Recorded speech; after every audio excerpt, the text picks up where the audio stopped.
结婚第10年，邵文清出轨了。他带着出轨对象的一双儿女来到我面前，说孩子们可怜，需要个父亲。女儿苦苦哀求，他始终不为所动。我没纠缠，带女儿离开，又怕她受欺负，并未再嫁。多年后，女儿得遇良人，外孙女也很可爱，我整日照顾她，日子幸福顺遂。我60岁那日，女儿女婿说公司事忙，外孙女也要临时补课，明日再补寿宴。可当天晚上，我就刷到了一个同城视频，酒店的豪华包厢里，女儿一家人和邵文清站在一块，还有那一双儿女，6个人围在一起，给当年那个出轨对象唱生日歌。女儿还喊他宋妈。嘿，朋友，不管你现在是在挤地铁等咖啡，还是刚放下手头的事想偷个闲，别着急划走。今天的一夜故事刚好能填满你这几分钟的碎片时光。喜欢我的朋友欢迎点击订阅分享。那我们故事开始。女儿说，我的60岁大寿一定要大办。我让她别破费，她说不行，还说我这些年的辛苦她都看在眼里，所以寿宴必须风光大办。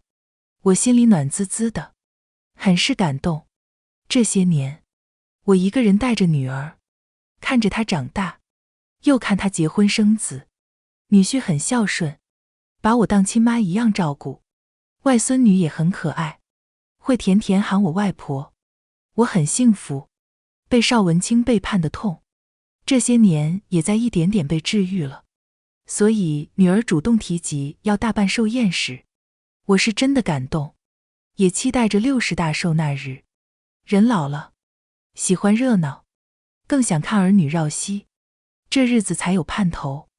所以到了这一日，我早早便起了床，利索收拾好，将外孙女巧巧送去学校。女儿女婿吃完我留在桌子上的早餐后，就各自去了公司上班。女儿说，她和女婿上午处理完工作，然后就会早早回家，给我办寿宴。我就在家里，一边收拾家里的卫生，一边等他们。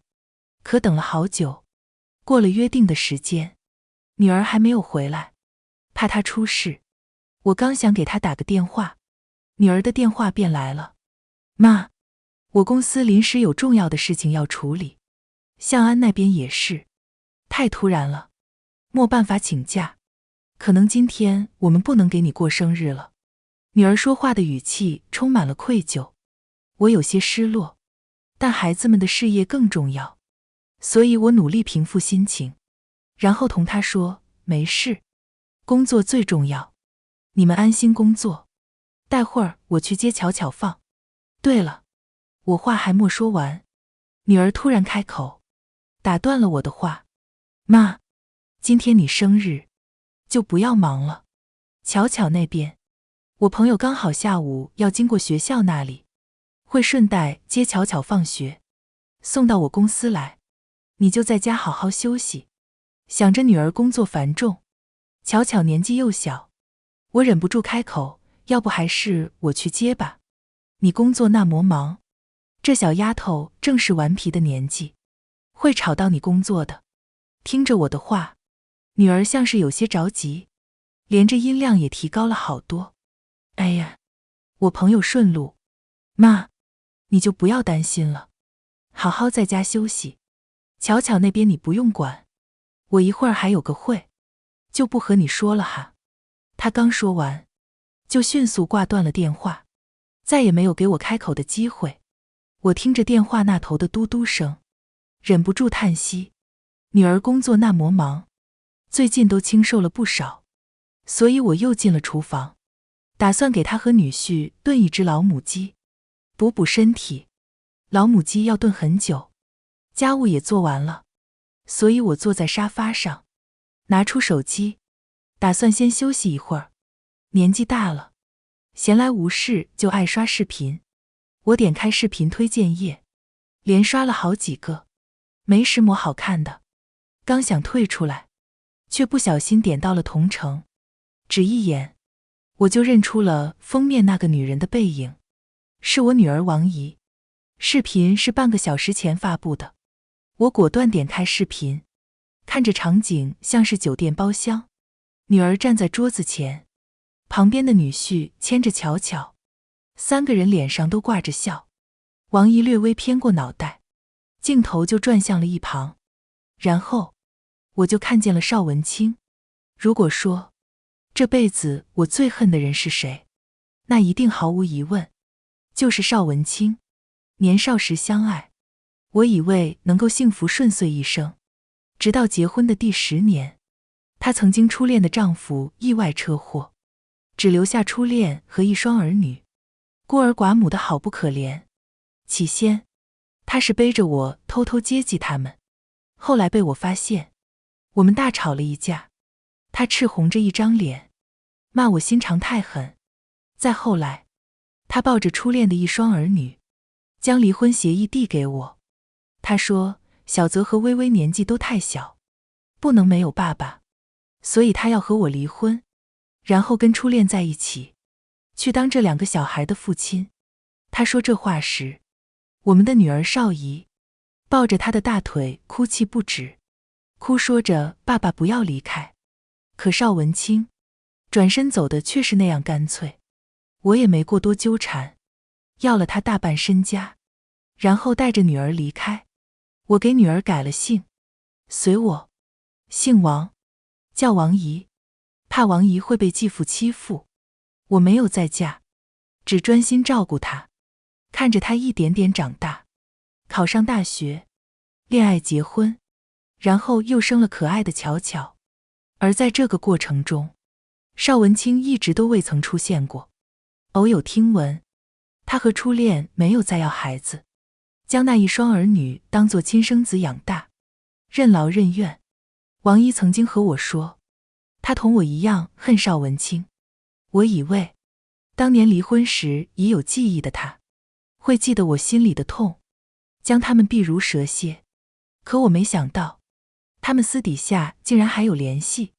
不仅如此，我看着视频里，王怡和邵文清站在一块，2个人低头说着话，全然没有半点恨意，还甚至带头唱起了生日歌。女婿和巧巧也跟着拍手，还有那一双已经长大成人的儿女，也一同唱着生日歌。而被他们围在中间的那个女人，正是邵文清的初恋宋韶华。她风采依旧，穿着漂亮的裙子，众星拱月般，还活得像个小公主。我和她是同一天生日。更可笑的是，我是位生命的女儿王怡，在唱完生日歌后，来到宋韶华面前，伸手拥抱了她，还喊她宋妈。手机被我摔在了地上，视频还在回圈播放着。我心口有些疼，更多的还是不敢置信，总想为自己找个理由。和我相依为命的女儿，见证过她父亲的绝情，也看见过宋韶华是如何装成一朵无辜白莲花，一边说着对不起，一边又登堂入室，毁了我们完整的家庭。所以他怎么可能会喊那个女人叫妈？我不敢相信，在沙发上坐了好久，直到我闻见厨房里那股难闻的焦味。老母鸡的汤被烧干了，我连忙关火，心绪不宁下，直接伸手去碰锅，手指烧着烫红了一大块。我刚想去处理烫伤，门铃突然被人按响。我去开门时，就看见外卖员手里拎着个蛋糕。那蛋糕是我自己订的，小小的一块。人老了，总是容易悲春伤秋，所以当我接完王姨的电话后，就在网上下单订了个小蛋糕。一个人的庆祝，也是庆祝。我将蛋糕放在茶几上，又在上面放了几根蜡烛，双手合十，开始闭眼许愿。愿望一早就想好了，希望我的宝贝女儿一生幸福顺遂，希望女婿永远爱我的女儿，希望可爱的巧巧健康聪慧。这是我原本想许的愿，可现在我一闭上眼，就是王姨骗我要加班，转头带着女婿外孙女去给宋韶华过大寿的样子。视频里，宋韶华一群人围着，那生日过得真热闹，像极了一家人，不像现在的我，冷冷清清一个人，像个小丑，像个笑话。我身上掉下来的一块肉，却变成刺向我的一把尖刀，太痛了。人老了，太容易伤感，眼泪也不争气。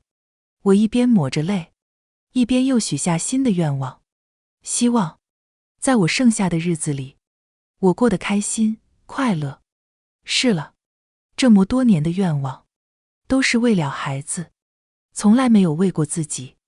可现在想想还真不值得。我吃了2口蛋糕，蛋糕很腻，一点也不好吃。我又看了一眼时间，到现在已经是深夜11点钟了。平常这个时间点，我已经收拾好家里的所有家务，哄完孩子后就回房睡觉了。不过我今夜睡不着。下一刻，大门处传来动静，王姨蹑手蹑脚走进来，可经过玄关处，一眼就看见了坐在客厅里的我。她愣了一下，像是有些慌张。女婿何巧巧跟在她身后，2个人还在絮絮叨叨讨论着今天的寿宴，直到看见我，不约而同闭上了嘴。巧巧更是装作什么都没发生的样子，眨巴着那双无辜的大眼睛，冲我伸手，说想外婆了，要外婆抱抱。看着冲到我身边的巧巧，我没有再像从前那样爱怜地抱起她。这个孩子，从他咕咕坠地的那一刻开始，我就像对待王姨一样，倾尽了所有心血照顾他。女婿没有父母，他们工作又忙，在这大城市里，开销本来就大，所以我一直照顾巧巧，就是为了让女儿女婿没有后顾之忧，能够安心工作。可小小的他，也和他母亲一样，背叛了我。看着朝我走来的王姨，他似乎还想装作什么都没发生的样子，假装伸手揉了揉肩，说今天的工作实在太忙，明日一定会给我风光大办。目光触及茶几上的小蛋糕时，他愣了一下。妈，你自己买了蛋糕？或许是这个蛋糕太小，又或许是他们今天给宋韶华庆生的蛋糕太大。他眼里心虚更甚。我觉得试探并没有任何意义，所以我直接问他，王姨，今天你们去哪了？他顿住，目光落在我脸上，像是在着急寻找什么，到最后还是选择装傻充愣。妈，你说什么呢？今天我是工作去了呀。说完，他又看了一眼秦向安和秦巧巧，前者迅速点头，是啊，妈，我今天工作特忙，一整天腰酸背痛的。至于后者，也学着他爸爸的样子，把头摇成拨浪鼓。外婆，我们今天没有去吃蛋糕。没。小孩子的逻辑总是不太缜密，话一多就露馅了。王姨甚至来不及伸手捂他的嘴，只能冲我尴尬笑笑，眼珠子转了又转，开口便是扯谎。妈，你别误会，巧巧在我公司里闲不住，又闹腾，我就给她买了块小蛋糕。听着这拙劣的谎言，我觉得很失望，所以我拿出手机，找出那个视频，直接丢到她面前。她一怔，张了张嘴，似乎想解释些什么，但最后叹了口气，直接一屁股坐到我身边，有种破罐子破摔的冲动。哎呀，妈妈，这都多少年了，我知道你恨爸爸，但是我跟他之间是有血缘关系的。为了你，这些年我很少去见他，我做的还不够吗？你现在都这么大岁数了，有什么恩怨放不下？就算你放不下，你别带上我啊！这些年你过生日，我哪一次没有陪在你身边？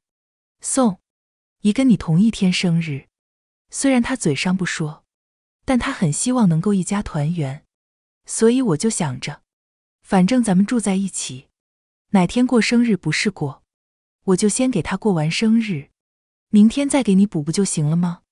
妈，你都这么大年纪了，别闹脾气了好吗？我和向安每天工作已经很累了，跟爸爸在一起，我还能轻松一点。可你看你现在这个样子，你能不能也稍微为我考虑一下？听着女儿抱怨的话语，本就冰凉的心更凉了。所以我问她，你这是在怪我阻拦你和你爸爸团圆了？我看着王姨，她和邵文清长得一点也不像，长相更多是随了我。所以当初离婚时，邵文清将作为父亲的满腔慈爱全给了宋韶华那一双儿女，尤其是女儿于淑薇。我第一次见她时，她才6岁，可眉眼间的神态和宋韶华像了个10乘10，所以邵文清最是怜爱她。那时候，王姨哭得歇斯底里，蜷缩在我怀里，一遍遍问我，妈妈，爸爸为什么不要我？他为什么又要去给别人当爸爸？他不爱我了吗？那时，我看着他哭，感觉心都要碎了。我10月怀胎生下的孩子，遇到这样一个不负责任的父亲，太悲哀了。可如今看来，这一切就是个笑话。王姨听着我的话，似乎没察觉到我语气中的不同，和平时一样撒娇起来。妈妈，我没有这个意思。但是你想啊，爸爸现在年纪大了，无论怎么说，我身体里也流淌着他一半的血液，无论再有多大的仇恨，都这么多年了，也该消失了吧。还有宋妈，不是，宋姨，她人其实也很好的。当年她抢走爸爸，不过也是担心舒泽哥和舒薇妹妹没有父亲，可她后来也亲口说对不起我，还会给我买礼物，把我当成亲生女儿一样。就算有再多的恩怨，你现在都这么大年纪了，何必再抓着从前那点子破事纠缠不放呢？听着女儿的抱怨，我只觉得可笑。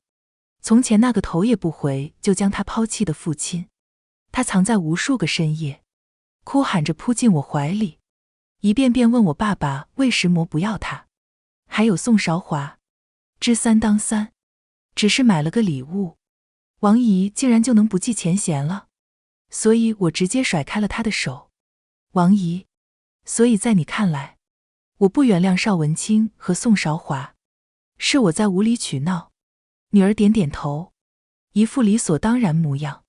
本来就是啊，我那时候年纪也不大，再多的仇我也忘了。现在闭上眼，我脑海里能够想起的，都是爸爸小时候对我好的画面，那时候多快乐啊！所以妈妈，我也希望你能忘记，咱们还跟从前一样当一家人。宋姨人真的不错，你们或许能当姐啊！他话还没说完，我一个巴掌甩在他脸上，他一声尖叫，又迅速站起身，捂着脸冲我吼，妈，你好端端的打我干什么？就你这样的暴脾气，难怪爸爸更喜欢温柔娴静的宋妈。说完，他直接哭着跑进房间，女婿和巧巧也紧随其后，连忙去安慰他。房门没有关，我隐约能够听见他们交谈的声音。人老了，头脑不清醒，一点破事记一辈子，坏脾气老太太，烦人的很。还有许多，这都是我爱了半辈子的女儿说出的话。这一刻，我是真的心死了。所以我站起身，回到房间收拾好行李，又将手机里的业主群退出。女儿和女婿多年奋斗，可帝都的房价实在太高，到现在他们每个月还贷款。我心疼他们，每个月将自己的退休金贴补给他们，还承包了他们每个月的房贷，以及水电、日常买菜，甚至巧巧的补习班，这些钱都是我在掏。如今，我既然选择离开，自然是不会再出这些钱了。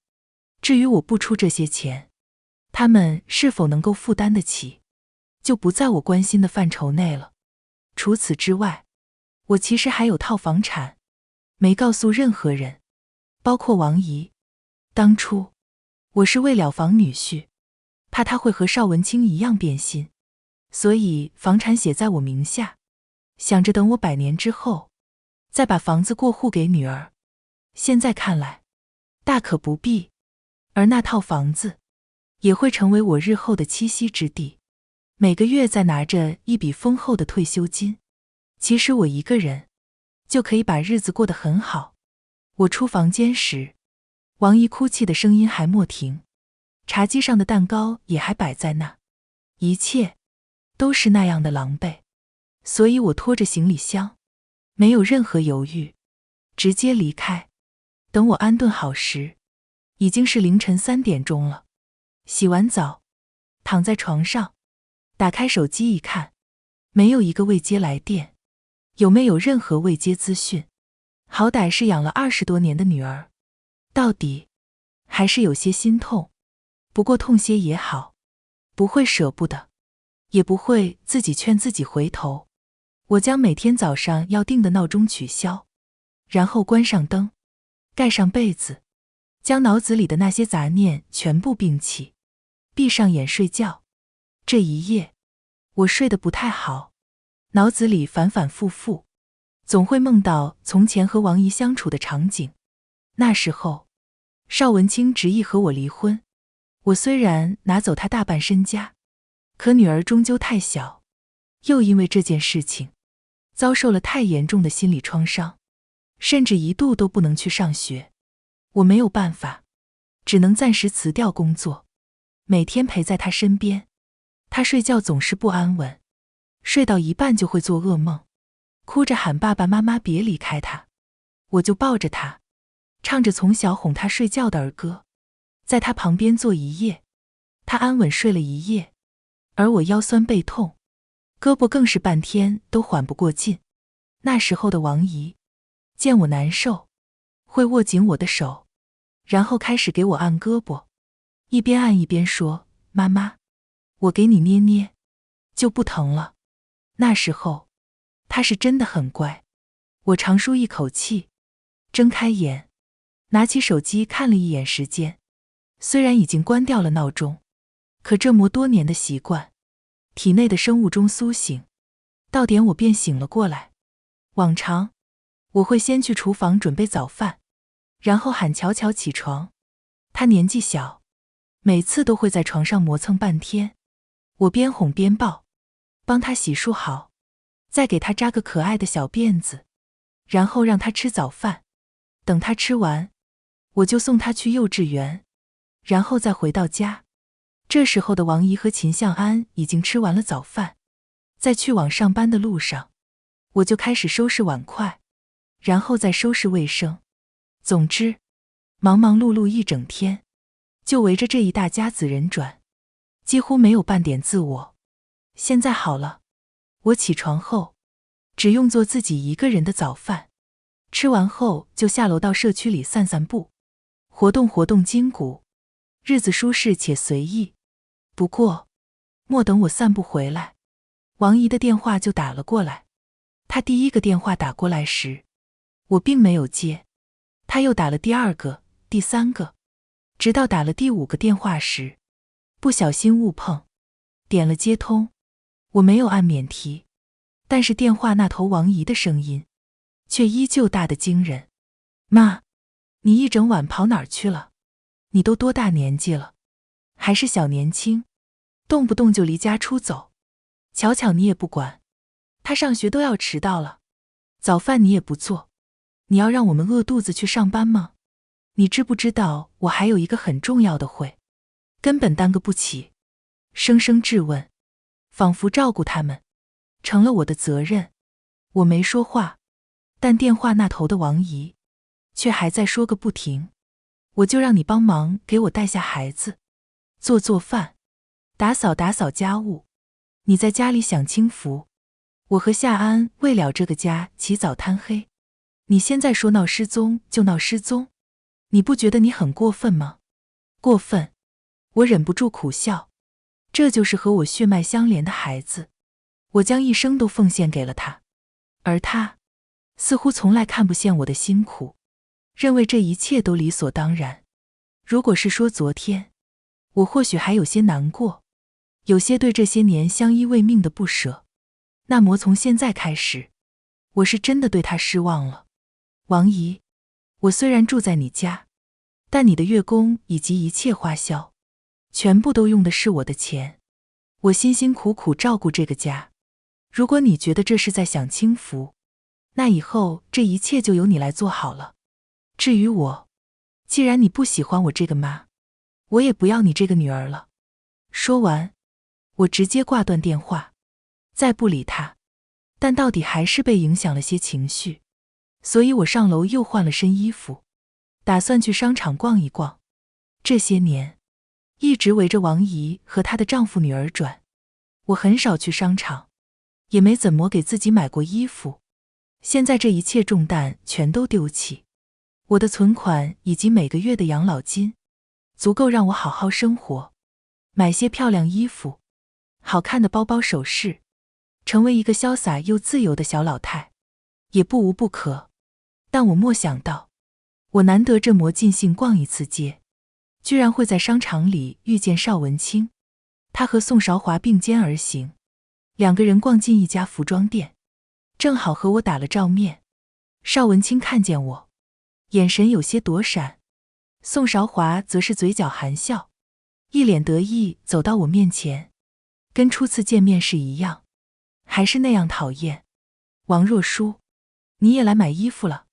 他毫不掩饰自己笑得夸张模样，目光在我身上上下打量，紧接着又摇摇头，一副为我好的语气开口：你说说你，每天在家要带孩子，还要打扫家务，就算买这件好看的衣服，你有时间穿吗？或者说，最近看上了哪个老头，打算穿漂亮点，发展发展。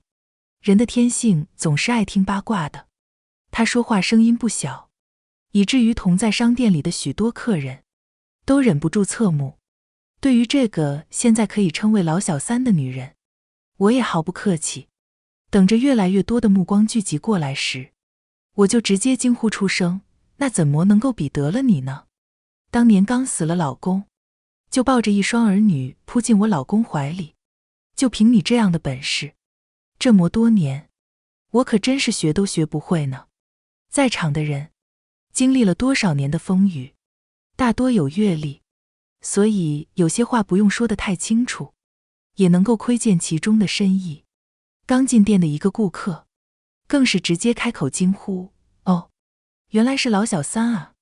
闻言，宋韶华气红了一张脸，邵文清当即走上前，开口便想训斥我：王若书，你别太过分。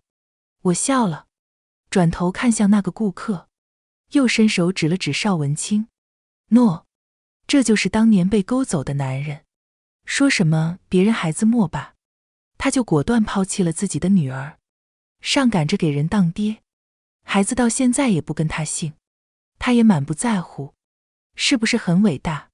那一双儿女至今还姓于，对于邵文清的称呼也只是叔叔，而这点是邵文清心里一直过不去的痛，现在被我直接摊到明面上，他脸色更是铁青，奈何我说的全是实话，只能愤愤不平看着我，而人群嘲笑声更大，都在说他是大冤种。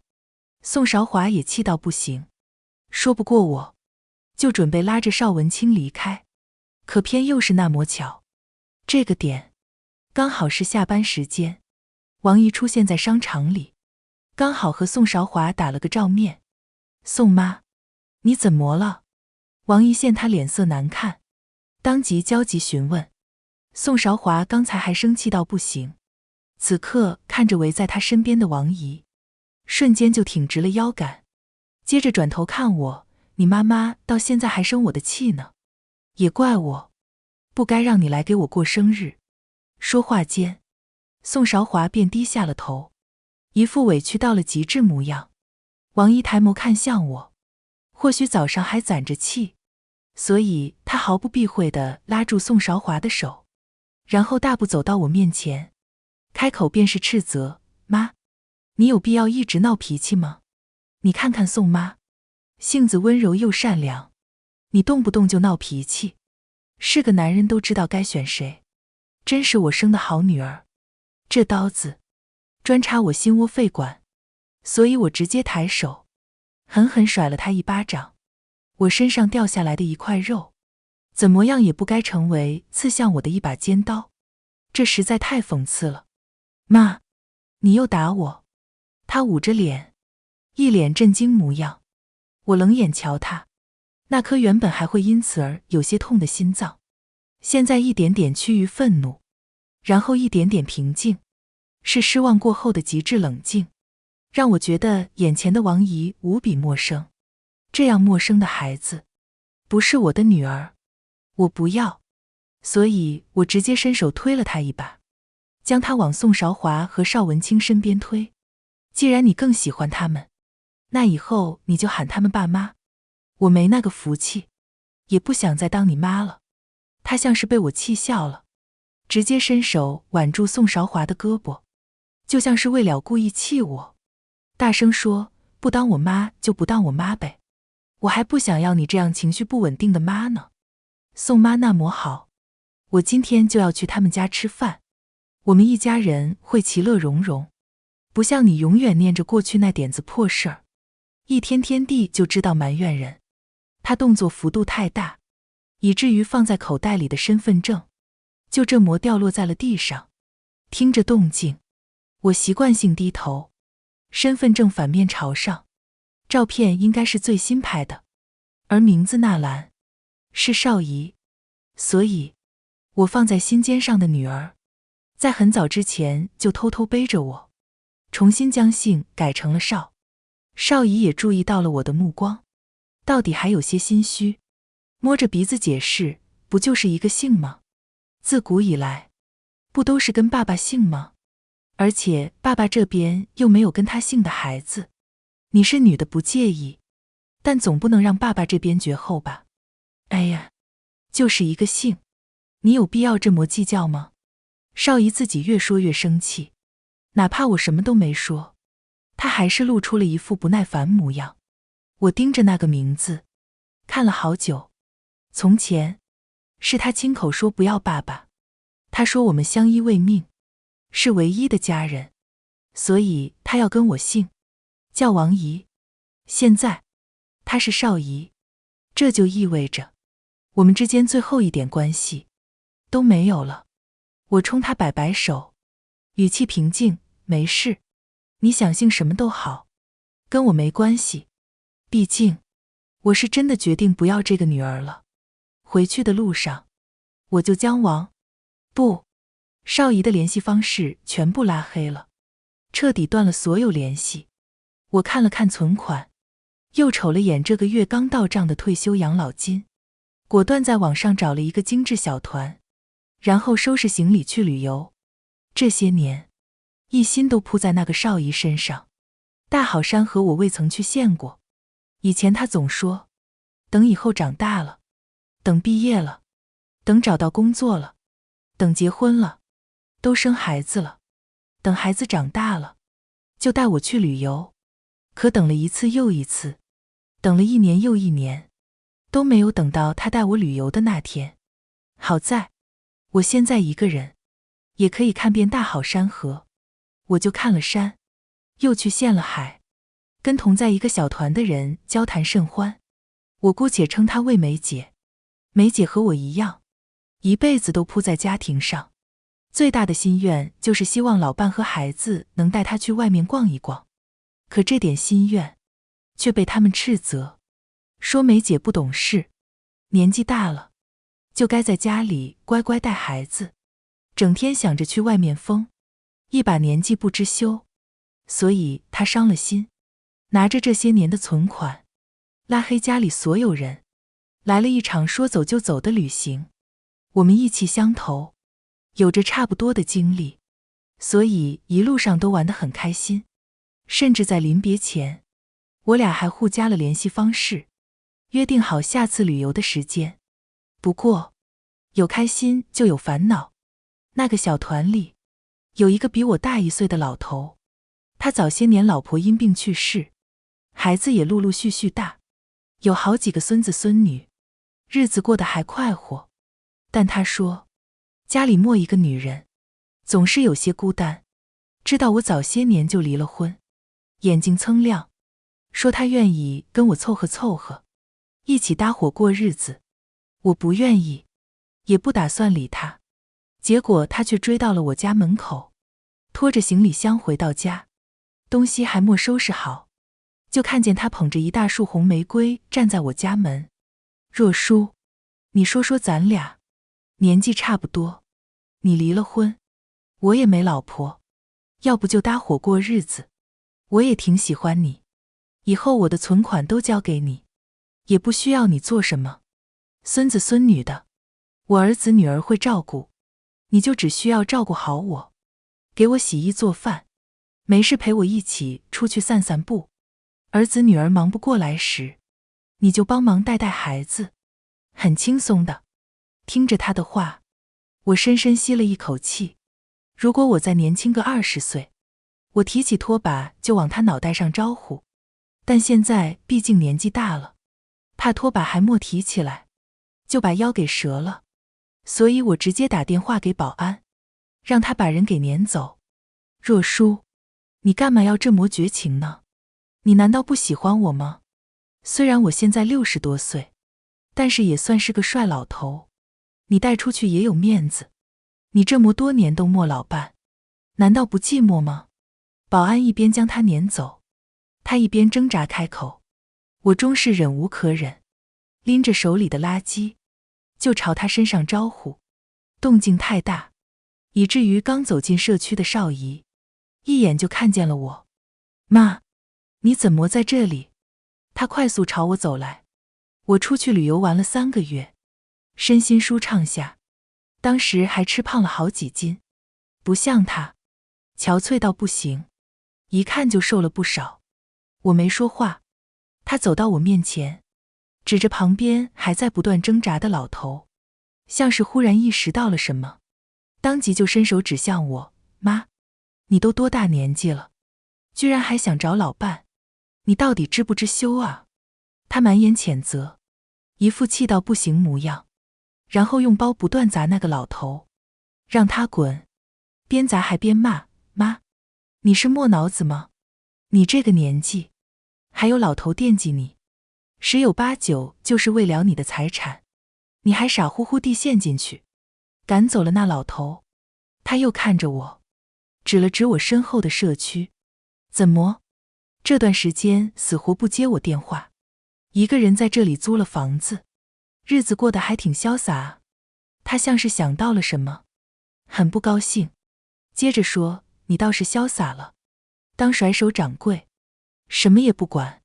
你知不知道我一个人在家里，一边要忙着工作，一边还要带孩子，我都忙成这个样子，你就只知道给我添乱，孩子也不带，家务也不做，跑到外面逍遥自在，还跟别的老头搅和到一块，你可真是我的好妈妈啊。他话语里的嘲讽很是明显。我看着他，眼神冷淡。上次见面的时候我就说过了，既然你更喜欢宋韶华，以后就去做他的女儿。至于我，没福气当你妈，也不想再当你妈了。还有你家里那堆破事，我没有义务帮你管，知道吗？听着我的话，他像是终于回过神，知道我是真的下了决心，可他还是忍不住斥责，什么当不当我的妈？咱们血脉相连，我从你肚子里生出来，这肯定是你女儿啊。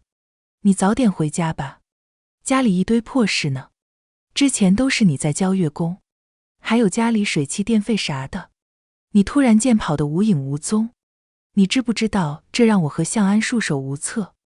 我俩赚的钱本来就不多，还要养个孩子，这几个月1分钱没存下来，都怪你。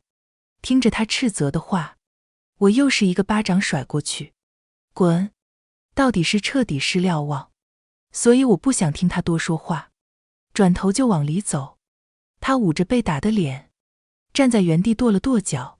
妈，王若书，你这一天天有意思吗你？我不过就说了几句实话，你就动手打我，活该爸爸当初不要你。这句话让我瞬间停住了脚步。我转过身来，他看向我，因为我要服软，刚挑着眉冲我笑笑。我将另一袋还没扔的垃圾直接甩他头上。少姨，当初邵文清要和我离婚，是他眼瞎，是他渣男，我跟他之间就那一纸结婚证，离了就什么都不是。但你可不一样，你跟他血脉相连，他照样能够为了跟他没有任何血缘关系的孩子不要。其实说起来，谁才是那个小丑，你心里有数。或许从前，我从未想过有这一天，我会和从我身上掉下来的一块肉，互相往对方身上捅刀子。不过，捅就捅吧，只是身上掉下来的一块肉，就当作是一块烂了的腐肉，挖了才能好。没有人会贪恋腐肉，因为不值得。少姨，不值得。我再次转身离开，他气红了脸。刚想跟过来说些什么时，电话铃声突然响起。他接通电话，很快一声惊呼：什么？家里着火了！紧接着，他匆匆往回跑，而跟他一起前来的那个女人也跟着往外跑，一边跑一边喊：邵小姐，今天还看房子吗？秦向安父母早逝，所以自从他和邵姨结婚有了孩子后，我就搬过去和他们一起住了，一边照顾孩子，一边照顾他们的生活。所以在那个社区，我住了好些年，也认识了不少朋友，尤其是林姐，她是社区里最爱听八卦的人。但凡社区里发生了什么新鲜事，她总是第一个知道，然后分享给我们这些老姐妹。像这次邵姨家失火，不出半个小时，林姐的视频就打了过来。我俩关系一直都还不错，哪怕我搬走后，她也时常有问候，让我需要帮忙的时候别客气，尽管说。所以她的视频我不会不接。刚接通，就看见她一脸兴奋模样，视频对准了邵姨家窗户处。若书啊，你那该挨千刀的闺女，倒霉喽。她呵呵笑着，然后开始跟我说这几个月来发生的所有事。当初我报了团去旅游，邵姨找不到我，又被我打了好几巴掌，心里攒了气，一直和宋韶华那边联系不断。宋韶华的一双儿女都还没有结婚，于书则是个混混，以前不爱读书，现在不爱上班，整天在家吊儿郎当。至于于书薇，也不想上班，整天就想着找个有钱人嫁了。宋韶华见邵姨买了大房子，虽然还在还月宫，但是家庭条件已经算是相当不错，所以他就把一双儿女塞给了邵姨，美其名曰，既然是一家人，就应该多多相处。这一双儿女也不客气，隔天就来邵姨家，每次都空手来，带一大堆东西离开。于书则之前还招呼了一堆狐朋狗友来他家开 party， 弄得乌烟瘴气的。秦向安很生气，和邵姨吵了一架后，于书则依旧我行我素。这一次又悄摸摸带人过来，结果喝多了酒，其中一个人躺在沙发上抽烟，旁边还有喝了一半的白酒，被人一脚踹倒外地，烟灰点燃了沙发布，再加上地上的白酒，直接把房子都给点着了。秦向安刚回到家，就看见自家窗户那里开始冒着滚滚浓烟。于书则好不容易跑下楼，看见刚下班的秦向安，开口就是骂脏话，说他家房子不好，差点害死他，还要他赔钱。秦向安很生气，当场跟他打了起来，一堆人拉架都拉不开。邵姨赶回去时，于书则和秦向安忽然就不打了，两个人齐齐将矛头对准邵姨，将他骂得狗血淋头。总之，这场闹剧结束后，那个房子自然是短时间都不能再住人了。邵姨原本想去邵文清家住一段时间，结果人家直接说没房间，让他们去住酒店，是半点面子也莫给。一群人坐在社区楼下嗑着瓜子看着戏，林姐直接将镜头对准他们，让我看了个现场直播。看到最后，林姐对我说，恶人自有恶人磨，你也别心软，像这样子的女儿，没必要心疼。我点头，确实一点也不心疼，毕竟已经失望透了顶。看着视频里还在不断纠缠吵闹的他们，我只是觉得有些可笑。亲情在这一刻变得极其讽刺，而这场闹剧的最后，邵姨赢了，带着一家人住了过去，以此来证明自己的选择没错。可她不知道，就是这个决定彻底害惨了自己。至于我，在那次和玲姐打完视频后，就没再怎么关注过邵姨的事。我最近又找到了一个新爱好，手做陶瓷，去店里捏各种可爱的小玩意儿，很能放松心情。我一连去了好几天，偏偏就是这么巧，陶瓷作坊旁边是一家酒店。我刚带着烧好的陶瓷离开，走出陶瓷作坊时，刚好就在酒店门口看见了邵姨，以及站在他们面前衣衫不整的秦向安和于淑薇。秦向安，我们结婚7年，我还给你生下了一个可爱的女儿，你怎么能背着我和于淑薇搞到一块呢？他声嘶力竭，巧巧被他牵着，瞧这模样像是有些害怕。于淑薇的衣服甚至还没有整理好，她这些年来来来回回交往了不少男朋友，为人处事格外大，哪怕一堆人的目光落在她脸上，她也依旧丝毫没有半点觉得丢脸，甚至当着大家伙的面直接靠在秦向安怀里。邵姨，你现在就是个黄脸婆，没人帮你带孩子，只能辞了工作，在家带娃，一天天地也不收拾自己。向安哥每天对着你这样一张脸，怎么能不腻呢？说完，他又冲着旁边的秦向安抛了个媚眼。向安哥，你说说你是喜欢这个老女人呢，还是更喜欢我啊？于淑薇娇俏，也胜在新鲜。而这些日子，秦向安和邵姨争吵不断，本就心里有了隔阂，这下子被当场抓包，更是没有半点愧疚，直接开口说，邵姨，你有什么好闹的？不乖乖在家带孩子，在外面乱跑什么？有哪个男人不偷腥？不说别的，就说你爸，你爸当年不照样抛弃了你妈，和别的女人在一起了，而你不也照样原谅了你爸，还喊那个女人当妈？既然当初你都能接受，现在你又为什么接受不了？听着秦向安的话，他瞬间瞪大了眼睛，然后不断摇头。向安，秦向安，你怎么能够这么说呢？你怎么能够这么说？他像是有些崩溃，伸手就想去打秦向安。秦向安直接推开他，护着怀里的于淑薇，像看小丑一样，居高临下的看着他。邵姨，我也就不和你藏着掖住了，你真以为你爸有多喜欢你？要不是看在我努力赚钱买了房子的份上，他会又想着把你这个女儿认回去，不过就是想从你身上捞些油水，给于淑泽和淑薇多攒点钱，你还傻不愣登的凑上去，缺爱啊！